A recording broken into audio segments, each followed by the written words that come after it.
Bismillahirrahmanirrahim. Alhamdulillahi rabbil alamin. Wassalatu wassalamu ala ashrafil anbiya'i wal mursalin. Sayyidina wa maulana Muhammadin wa ala alihi wa ashabihi ajma'in amma ba'd. Yang saya hormati para alim, para ulama yang bergabung dalam program ini, para pendengar, dan semuanya saja yang mudah-mudahan senantiasa dirahmati oleh Allah Subhanahu wa Ta'ala. Alhamdulillah, pada pertemuan yang ke-8 ini kita dapat bertemu kembali masih dalam suasana online. Mudah-mudahan suatu saat program ini bisa dilaksanakan tidak secara online, sesekali barangkali secara muwajah langsung mudah-mudahan, Amin, insya Allah. sehingga bisa dapat semakin mendekatkan ya tali silaturahim antara Madinah Institute, kemudian Tebu Ireng, para pendengar dan saya pribadi. Namun jika tidak bisa dilakukan, saya kira pengajian yang kita laksanakan secara online ini, kita berharap tidak mengurangi keberkahan dan asas manfaat yang bisa kita ambil dari pengajian yang mudah-mudahan penuh berkah ini. Alhamdulillah, walaupun kita sempat break kalau tidak salah 3 kali. Minggu kemarin saya berhalangan karena ada acara di Jakarta dan sudah saya usahakan agar bisa tetap mengudara. Tapi ternyata hari Kamis malam minggu kemarin itu posisi sedang dalam perjalanan dari Jakarta menuju Cirebon di jalan raya di atas mobil. Jadi tidak bisa hadir, saya mohon maaf. Minggu sebelumnya kalau tidak salah saya di Rembang, Jawa Tengah, pulang ke rumah orang tua dan minggu sebelumnya saya lupa. Alhamdulillah pada hari ini kita bisa ketemu kembali untuk bersama-sama menggali ilmu yang sudah dituangkan oleh Syekhuna Al-Imam Ibnu Qayyim Al-Jauziyah dalam kitab Madarij As-Salikin ini. Mudah-mudahan muallif diberikan rahmat senantiasa oleh Allah Subhanahu wa taala dan mudah-mudahan kita dapat menggali sebanyak mungkin ilmu dari kitab yang sangat berharga ini. Pembahasan kita malam ini akan membahas mengenai qawaid al-ubudiyah, pilar-pilar kehambaan. Ibnu Qayyim seperti umumnya ulama membagi manusia menjadi 3 unsur. Yang pertama adalah hati, dan yang kedua lisan, dan yang ketiga adalah raga. Hati, lisan, dan raga. Nah, setiap unsur ini memiliki kewajiban. Setiap unsur ini harus memiliki hal-hal yang itu merupakan kewajiban, hal-hal yang harus dimiliki. Satu keharusan. Ya. Setiap unsur dari 3 hal ini memiliki kewajiban atau keharusan. Pada malam hari ini kita akan membahas keharusan-keharusan yang harus dimiliki oleh hati. Pada pertemuan yang akan datang kita akan membahas lisan dan raga. Malam ini kita akan fokus kepada apa yang oleh Ibnu Qayyim Al-Jauziyah disebut sebagai wajibul qalbi. wajibul qalbi, yang saya terjemahkan menjadi keharusan hati. Hal-hal yang harus dimiliki oleh hati.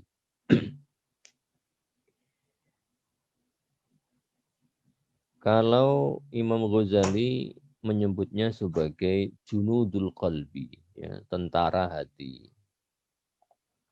Tentara hati. Kalau Ibnu Qayyim menyebutnya wajibul qalbi, keharusan hati. Nah, hal-hal yang harus dimiliki oleh hati itu yang pertama adalah niat. Dalam berbagai hal, manusia itu dengan hatinya harus punya niat. Apakah dalam hal ubudiyah atau dalam hal muamalah. Dalam setiap gerak-gerik manusia, dia harus punya niat. Dan niat itu lahir dari hatinya. Innamal a'malu binniyat. Jadi yang harus diniati itu bukan hanya ibadah. Karena hadisnya innamal a'malu, bukan innamal ibadatu. Innamal a'malu. Nah, inilah agungnya Kanjeng Nabi itu ya.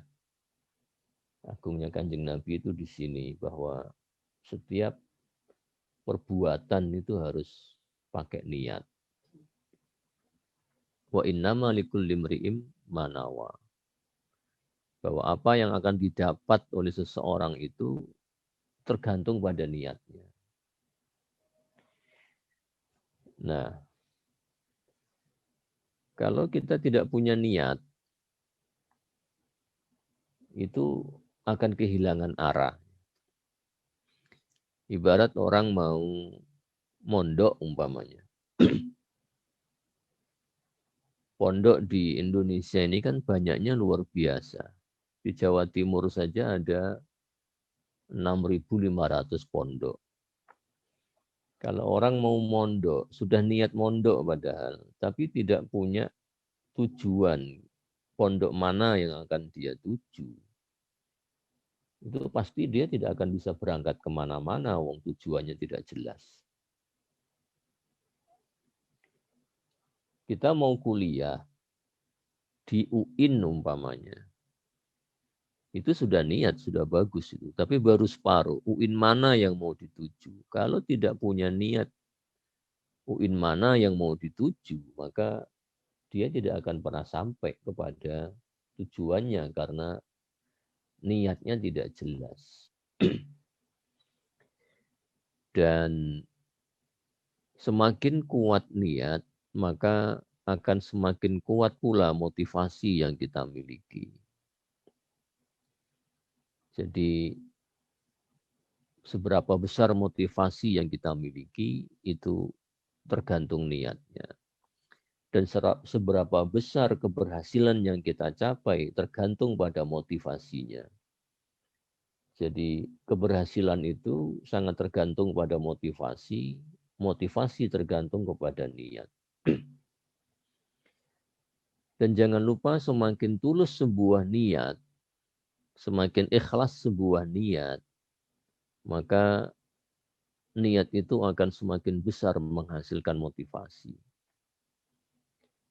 Seseorang yang membantu orang lain, niatnya membantu, tapi dengan motivasi mendapatkan imbalan. Itu motivasi yang lahir dari dia membantu itu akan berbeda jika dia membantunya karena tulus. Semakin tulus seseorang, maka semakin besar pula motivasi yang lahir dari niat itu. Dan semakin besar motivasi itu, akan semakin besar pula kesuksesan yang diraih. Karena itu niat melahirkan motivasi, motivasi melahirkan kesuksesan.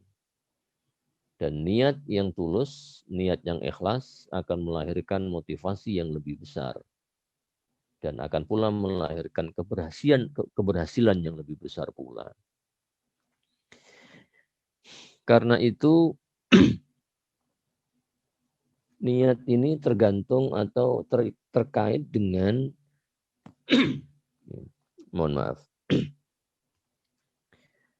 Niat ini oleh Ibnu Qayyim dikaitkan dengan dua hal juga, yaitu al-ikhlasu dan as-sidqu. Ini keharusan hati yang kedua dan yang ketiga. Yang pertama niat, yang kedua hal yang terkait dengan niat, yaitu al-ikhlas dan as-sidqu. Ikhlas dan sidq ini, al-ikhlas dan as-sidqu ini sangat erat juga kaitannya ya, satu sama lain. Dan keduanya juga sangat erat dengan yang pertama. Sangat erat hubungannya dengan yang pertama. Ibnu Qayyim mendefinisikan al-ikhlas itu sebagai tauhidul matlub. Kalau as-sidqu tauhidut talab. Jadi setiap manusia itu pasti punya matlub dan punya tolab. Matlub itu adalah sesuatu yang dia inginkan, sesuatu yang dia kehendaki. Dalam konteks tasawuf, dalam konteks agama, sesuatu yang dia kehendaki itu tidak lain dan tidak bukan adalah Allah Subhanahu wa taala.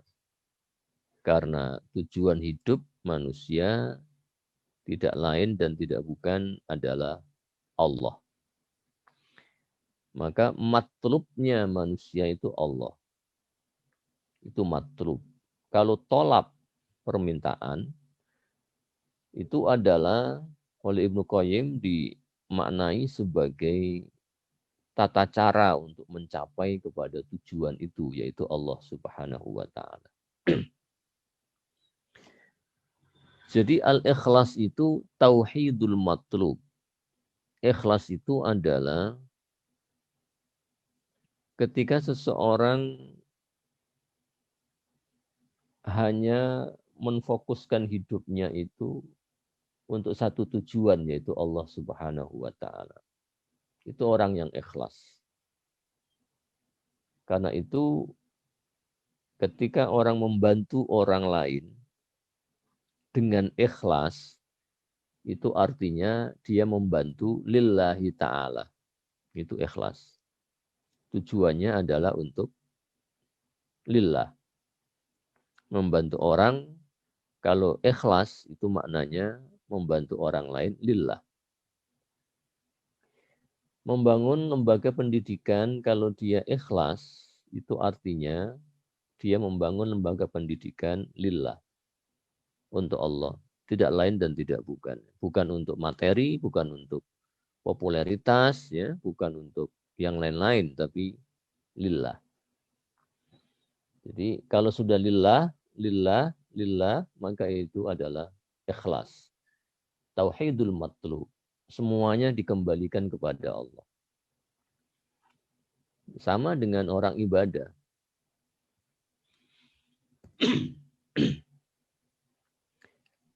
Kalau orang ibadah itu demi yang lain, itu artinya tidak ikhlas. Ya, tidak ikhlas, maaf. Ya maaf, agak-agak serang. Tidak tahu kenapa. Orang ibadah itu dikatakan ikhlas kalau ibadahnya itu lillah. Karena itu kalau kita niat, agama kita mengajari bahwa selalu kita ketika sholat, ketika puasa, selalu kita mengatakan lillahi ta'ala. Usolli fardhu subhi dan seterusnya lillahi ta'ala. Nawaitu soma ghadin dan seterusnya lillahi ta'ala. Ungkapan lillahi ta'ala ini adalah ungkapan keikhlasan. Ungkapan keikhlasan. Jadi orang yang ikhlas itu adalah orang yang visi hidupnya, visi ibadahnya, visi muamalahnya itu satu tujuan. Tauhidul matlub, yaitu Allah Subhanahu wa taala. Itu ikhlas. Dan niat butuh keikhlasan. Niat butuh keikhlasan. Selain al-ikhlas juga as-sidqu, ya, as-sidqu. As-sidqu ini bisa kita terjemahkan berbeda ya ke dalam bahasa Indonesia, tergantung konteksnya. Kalau konteks ibadah, as-sidqu ini adalah apa?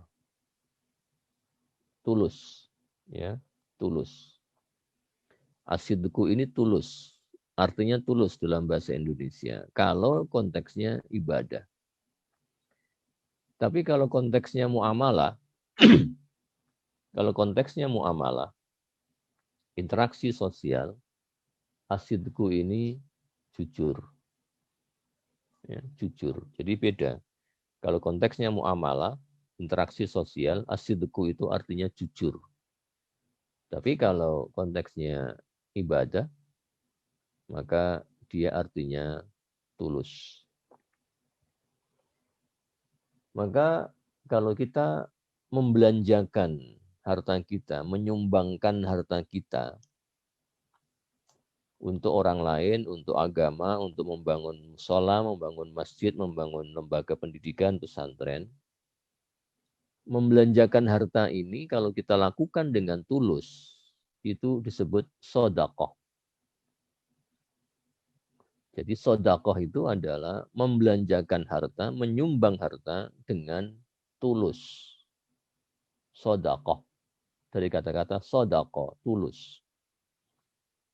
Maka kalau kita menyumbang tapi dengan tidak tulus, yadba'uha adza umpamanya. Qaulun ma'rufun khairum min sodaqatin yatba'uha adza. Kalau kita bersedekah kemudian disertai dengan cacian atau makian, itu tidak lagi namanya sedekah. Karena tidak tulus. Tidak masuk dalam definisi sodakoh, ketulusan, tidak masuk. Jadi sekali lagi, as-sidq ini, kalau dalam konteks ibadah, artinya ketulusan. Maka dalam hati, kita harus punya 3 hal ini. Yang pertama niat, yang kedua ikhlas, dan yang ketiga ketulusan atau kejujuran. Ikhlas dan kejujuran ini menjadi sangat penting ya sebagai landasan untuk niat. Sebuah niat yang disertai dengan keikhlasan dan ketulusan itu akan melahirkan energi yang berlipat ganda ya, dibandingkan dengan niat yang tidak ikhlas dan tidak tulus. Dibandingkan dengan niat yang motifnya itu adalah materi atau keduniaan. Karena itu kita melihat dalam kehidupan kita sehari-hari, ya, para kiai. Para kiai yang bekerja siang malam tidak digaji. Tapi kok kuat banget ya, energinya itu berlipat-lipat. Saya heran, saya itu heran. Banyak sekali kiai yang sudah sepuh, tapi masih bisa dakwah ke sana kemari sampai dini hari, pulang jam 2, jam 3, tidur setengah jam, bangun lagi subuh, ngaji lagi, ngajar lagi, seharian beraktivitas. Kok kuat ya? Luar biasa orang-orang ini. Para masyayikh ini. Itu karena berangkat dari niat itu tadi. Niat yang ikhlas, niat yang tulus. Dan niat yang ikhlas dan tulus itu tadi melahirkan energi-energi positif. Beda dengan orang yang ketika ceramah umpamanya niatnya itu untuk amplop, isinya maksudnya, bukan amplopnya, isinya.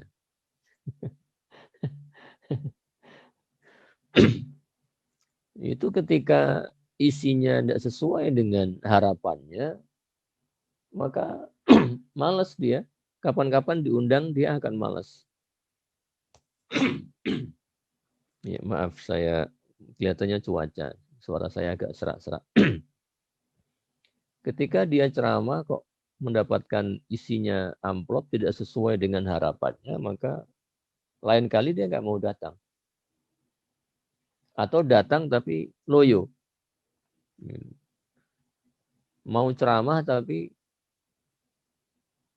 ya istilahnya, istilah orang di Jawa Timur ini kan ada cerita itu, orang naik becak bayarnya 1.000, kemudian becaknya jatuh.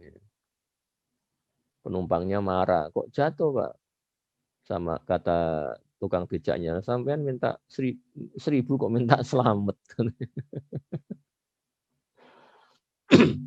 Sampean sampean bayar 1.000 kok minta selamat. Ya kira-kira begitu ya. Tergantung honornya ya. Kalau honornya sedikit ya yang disampaikan ya ala kadarnya. Kalau honornya banyak yang disampaikan bagus. Jadi itu kalau motifnya materi. Kalau motifnya materi. Kalau motifnya itu ikhlas, kemudian tulus, maka akan melahirkan sesuatu yang berbeda. Karena itu Masya Allah para kiai kita, ya, para ulama ini itu selalu bekerja dengan tulus dan ikhlas. Yang keempat adalah an-nushu. An-nushu. Jadi keharusan yang sesuatu yang harus dimiliki oleh hati. Yang pertama adalah niat. Yang kedua ikhlas. Yang ketiga ketulusan atau kejujuran. Dan yang keempat adalah an-nushu. An-nushu ini artinya nasihat. Nasihat. Artinya hati itu harus memiliki potensi untuk mau menasihati. Jadi kualitas seseorang, kualitas kepribadian seseorang, itu bisa dilihat dari apakah dari orang ini keluar nasihat apa tidak. Apakah orang ini bisa dijadikan sebagai sumber nasihat apa tidak. Nasihat dalam artian yang luas itu contoh. Contoh, tauladan itu nasihat. Ketika ada orang soleh umpamanya, kemudian bisa dicontoh oleh orang lain, perangainya baik, tutur katanya lembut, orangnya sopan, santun, selalu berbicara yang baik-baik. Orang semacam ini adalah nasihat bagi orang yang lain. Dia diam saja, itu bisa menjadi sumber nasihat. Diamnya orang baik, itu nasihat. Diamnya alim ulama, itu nasihat. Orang itu akan melihat para alim ulama. Dan mereka melihat alim ulama ini kemudian bisa menangkap sesuatu yang positif untuk dia contoh. Saya teringat ya dengan syairnya Muhammad Jalaluddin Rumi. Bunyi syairnya saya lupa, karena saya tidak hafal. Tapi dia mengatakan begini, lihatlah bulan. Dia tidak pernah bicara, tapi dia bisa menunjukkan arah. Lihatlah bintang. Dia tidak pernah bicara, tapi dia bisa memberikan cahaya. Jadi menasihati, mengajak kebaikan, itu tidak harus dengan bicara, tapi bisa dengan suri tauladan. Suri tauladan. Karena itu orang, baik apa tidaknya seseorang, itu bisa dilihat, diukur dari apakah dari orang itu kita bisa mengambil sebuah nasihat apa tidak.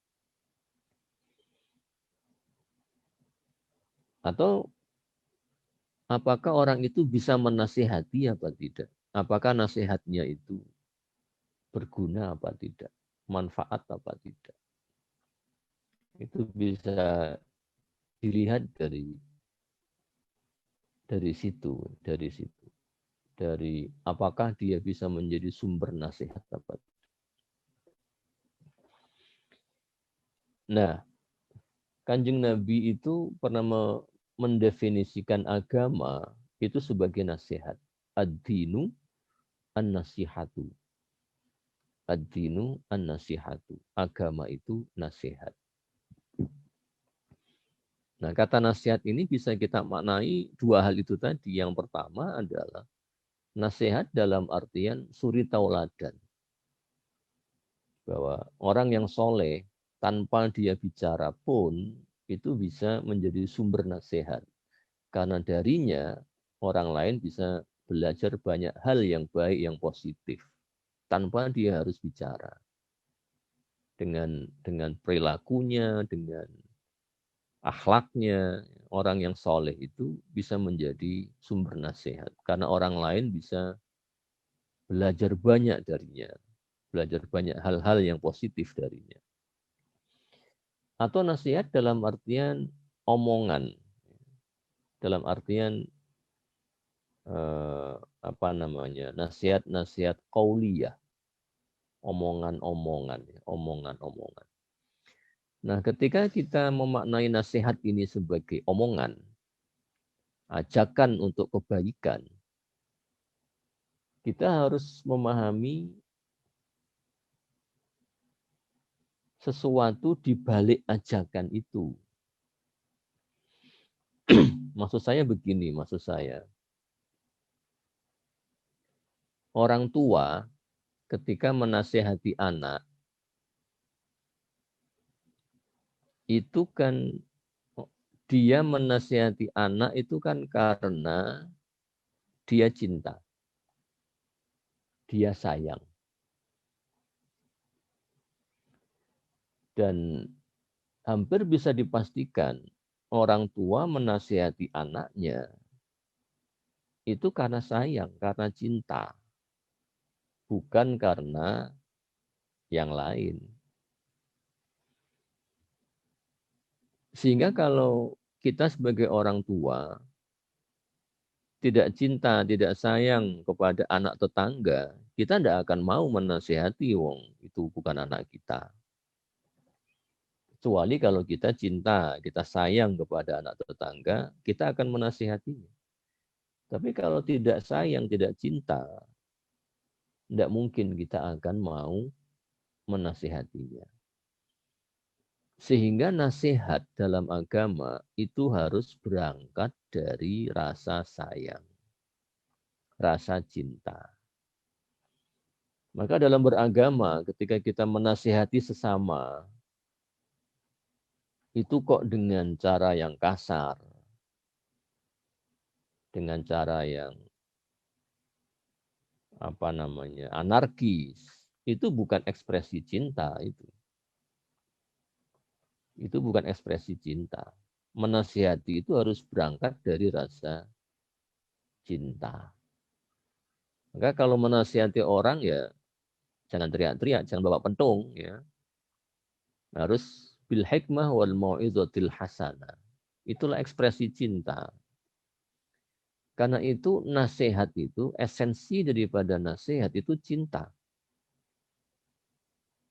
Esensi daripada nasihat itu cinta.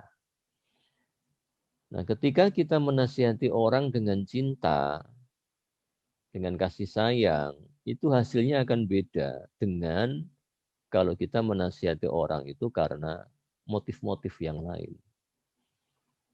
Ya. Ahli psikologi itu pintar menasihati orang. Tapi kan dia pasang tarif. Ya kan? Nah, ini ciri khas masyarakat modern. Kalau nyari nasihat itu bayar. Ya, cari nasihat itu bayar zaman sekarang itu. Kalau zaman dulu kan kita kemana-mana ke kiai, ke orang alim, ke orang soleh. Dapat segudang nasihat itu gratis. Kitanya enak, kiainya juga bahagia, ya toh. Bahagia karena mendapatkan berkat. Tapi kalau zaman sekarang mau minta nasihat ahli psikologi, harus janjian, kita datang ke sana, kemudian bayar, transfer, segala macam. Tidak berangkat dari niat, tidak berangkat dari rasa sayang, sehingga sentuhannya beda, hasilnya pun akan beda. Jadi itulah ya makna daripada ad-dinu an-nasihatu, agama itu nasihat. Jangan dilihat nasihatnya saja, tapi harus dilihat sesuatu yang ada di balik nasihat, yaitu cinta. Disinilah kekuatan cinta itu ya. Dan rasanya menurut saya orang Islam itu kehilangan yang satu ini. Kehilangan rasa saling mencintai. Kehilangan rasa saling menyayangi. Hilang ini, hilang ini. Buktinya banyak para penceramah itu kalau ceramah marah-marah. Marah-marah. Itu rasa cintanya ada di mana itu kalau marah-marah. Ya, orang yang cinta itu tidak marah. Orang yang cinta itu tidak marah. Ya, tidak kasar. Ya. Orang yang cinta itu tidak kasar. Ya, bayangkanlah ibu kita kepada kita. Ya, bagaimana ibu kita memperlakukan kita. Itu tidak kasar. Ya, karena cintanya ibu kepada kita. Itulah contoh konkret ya betapa sentuhan cinta itu sangat lembut, sangat halus. Ya, sentuhan cinta itu sangat halus, sangat lembut. Kalau sentuhan kebencian itu kasar. Sehingga kalau orang yang dakwahnya itu kasar, berarti berangkat dari rasa benci. Benci kepada si A, kepada si B, kepada si C. Ya. Entah apalah yang terjadi, tidak tahu, tapi banyak sekali para dai-dai di negeri ini yang ketika berdakwah itu kasar. Ya, dan kekasaran itu berangkat dari kebencian. Sebab kalau halus, itu berangkatnya dari rasa cinta.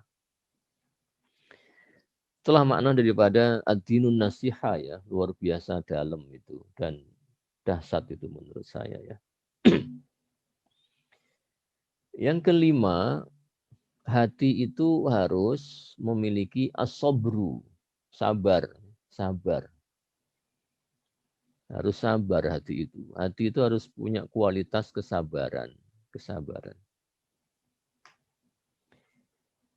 Nah, sabar itu bisa diartikan sebagai as-sumut al-mustamir 'alal asya al-mu'limah. As-sabru itu adalah keteguhan hati yang terus-menerus menghadapi hal-hal yang menyakitkan, hal-hal yang menyakitkan. Itu as-sabru. As-sumut al-mustamir ya, keteguhan hati yang terus-menerus. Tidak bisa sesaat. Karena cobaan hidup ini terus saja ada. Sekarang ada COVID dan sampai sekarang belum selesai. Ya, habis COVID nggak tahu akan ada apa lagi. Pasti cobaan hidup akan terus bergulir karena selama kita hidup pasti cobaan hidup akan terus ada. Maka sifat sabar itu mutlak dibutuhkan ya. Mutlak dibutuhkan. Sifat keteguhan hati yang terus-menerus. Nah, kalau Al-Quran kan isbiru wa sobiru. Ya, isbiru wa sobiru. Suruh sabar dan sabar lagi. Karena sabar yang sesaat itu tidak cukup. Ya. Hari ini sabar, besok nggak sabar, itu tidak cukup. Dan kembalinya akan kepada kita. Ketika kita tidak sabar, maka kita akan merasakan dampak-dampak negatif ya kepada kita. Ada juga dampak kesehatan kepada diri kita.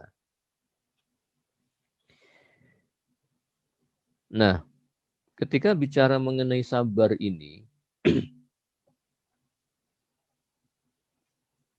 sudah berapa menit saya, sudah lama ya, sudah 40 menit ya, nggak terasa. ketika 40 menit. Iya, 40 menit ya. Iya. Ketika bicara mengenai sabar ini, Ibnu Qayyim al-Jauziyah menyebut ar-ridho. Yang menarik adalah menurut Ibnu Qayyim, ar-ridho ini tidak dibutuhkan sebagai keharusan hati, sebagai sifat yang harus dimiliki hati. Cukup sabar. Kalau sabar harus. Kalau ridho tidak harus. Kenapa?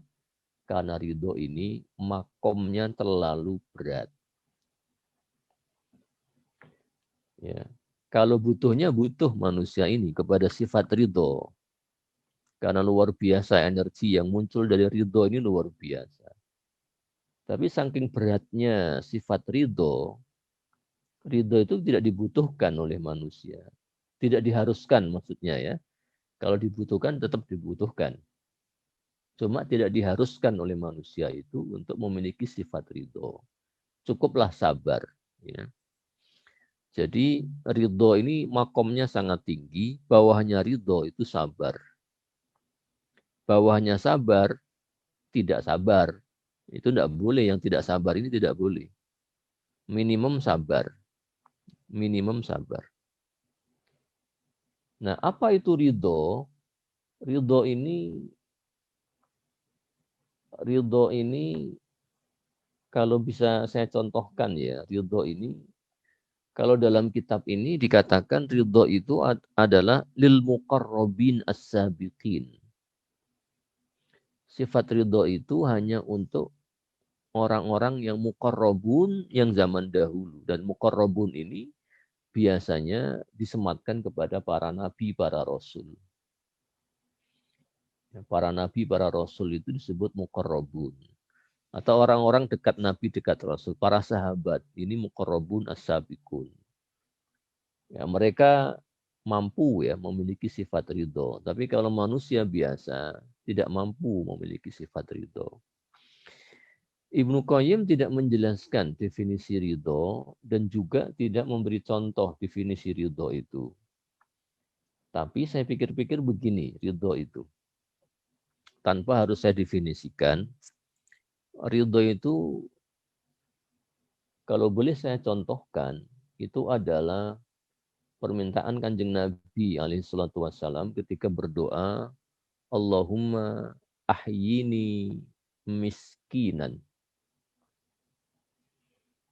Ya Allah, hidupkanlah aku sebagai orang miskin. Hadis ini jangan disalahpahami ya. Jangan dipahami bahwa berarti Kanjeng Nabi itu mengajarkan kita untuk miskin ya. Tidak. Ini bukan ajaran untuk miskin, bukan. Ini adalah bentuk dari betapa ridhonya Kanjeng Nabi itu kepada Allah. Apapun yang Allah berikan, Kanjeng Nabi itu akan ridho.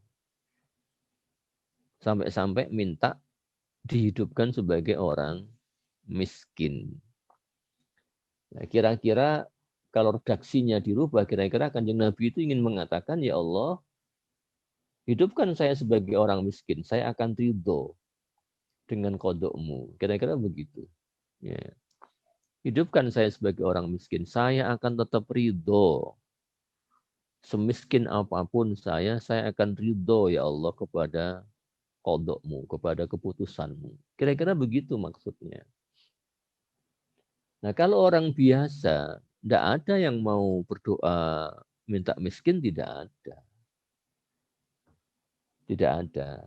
Hanya Kanjeng Nabi yang berdoa minta dihidupkan sebagai orang miskin.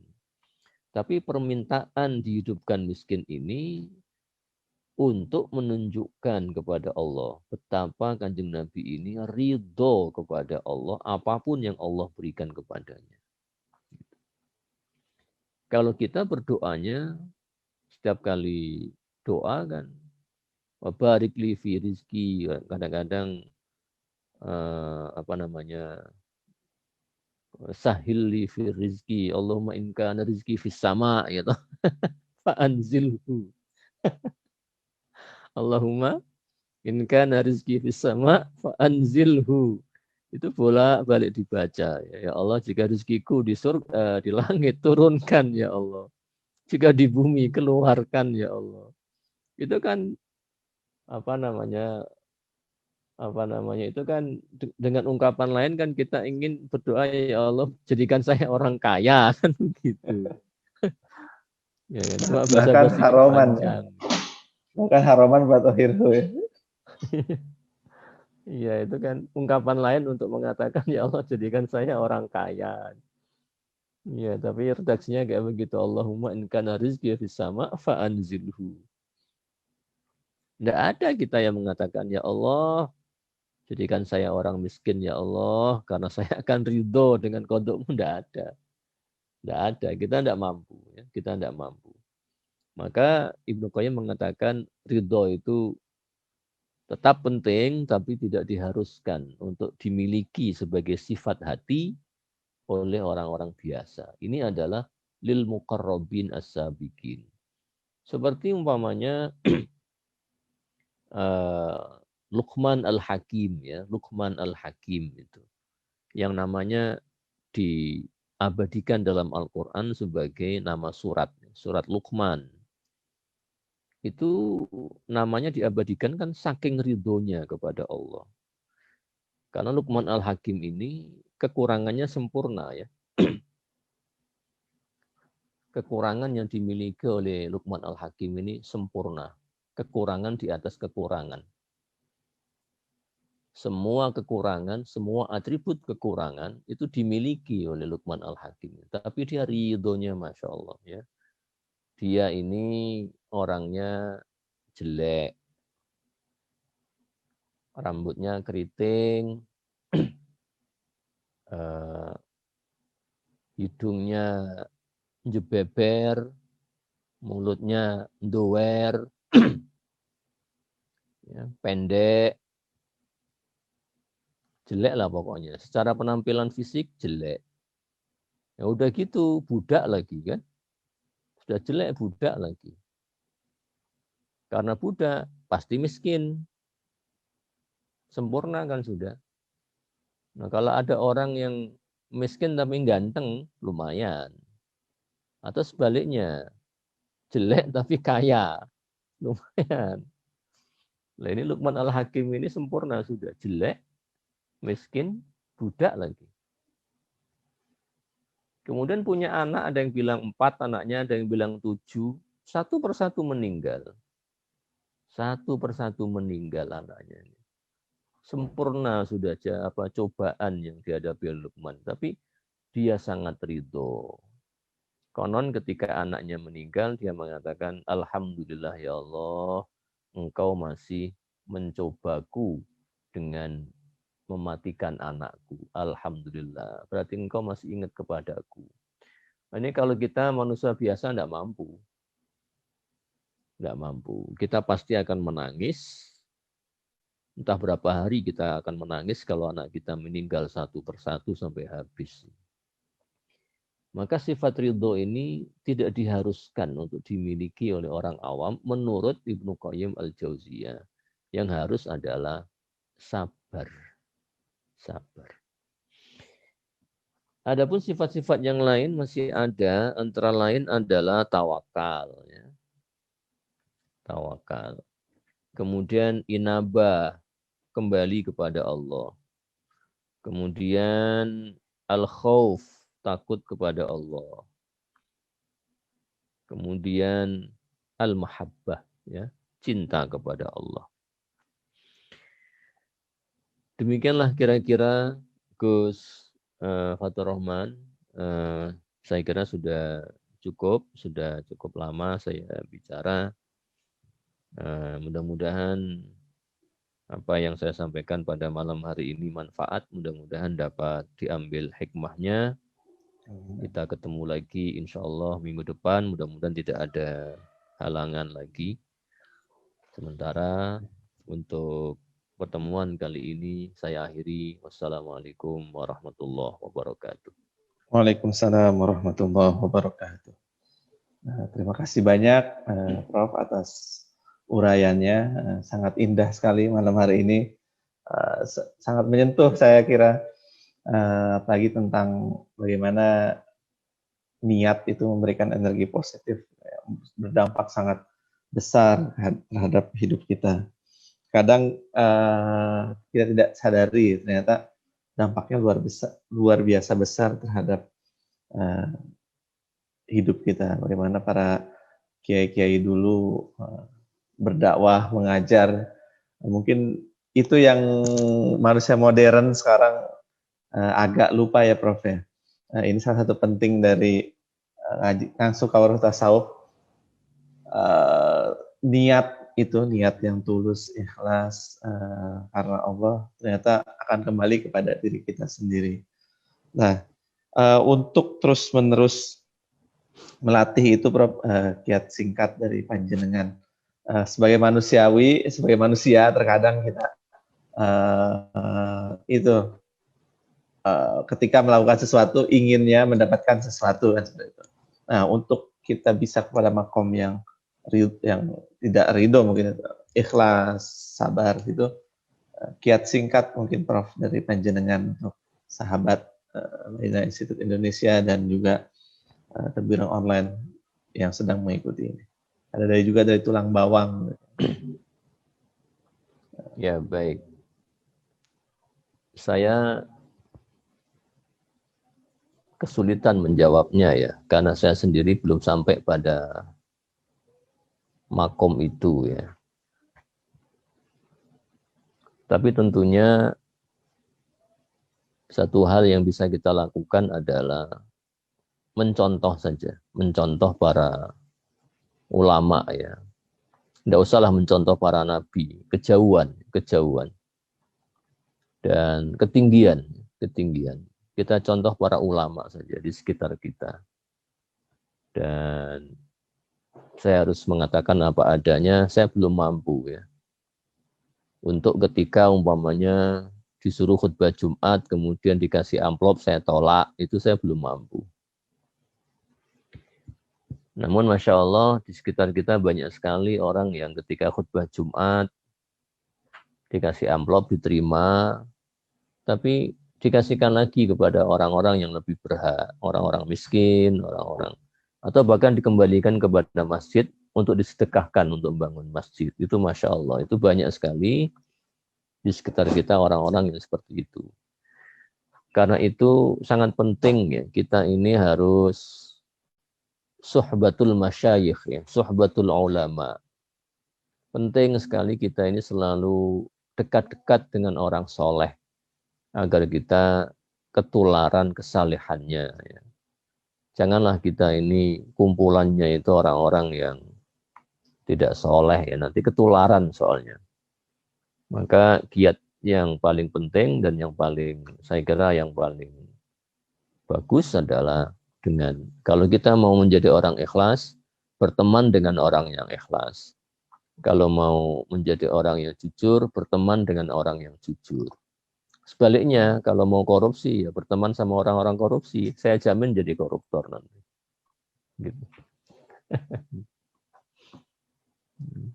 Terima kasih banyak Prof atas ilmunya malam hari ini. Saya mohon ditutup dengan doa menambah kesempurnaan dan semoga menambah keberkahan malam hari ini. Amin, amin, amin. Ala hadhihi niyyah wa ala kulli niyatin salihah. Al-Fatihah. A'udzu billahi minasyaitonir rajim. Bismillahirrahmanirrahim. Alhamdulillahirabbil alamin.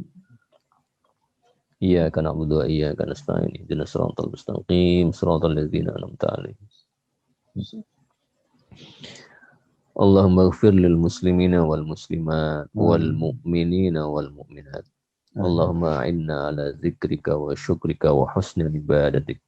Allahumma anfa'na bima 'allamtana wa 'allimna ma yanfa'una warzuqna 'uluman tanfa'una. Allahumma inna nas'aluka ridhaka wal jannah wa na'udzubika min sakhatika wan nar.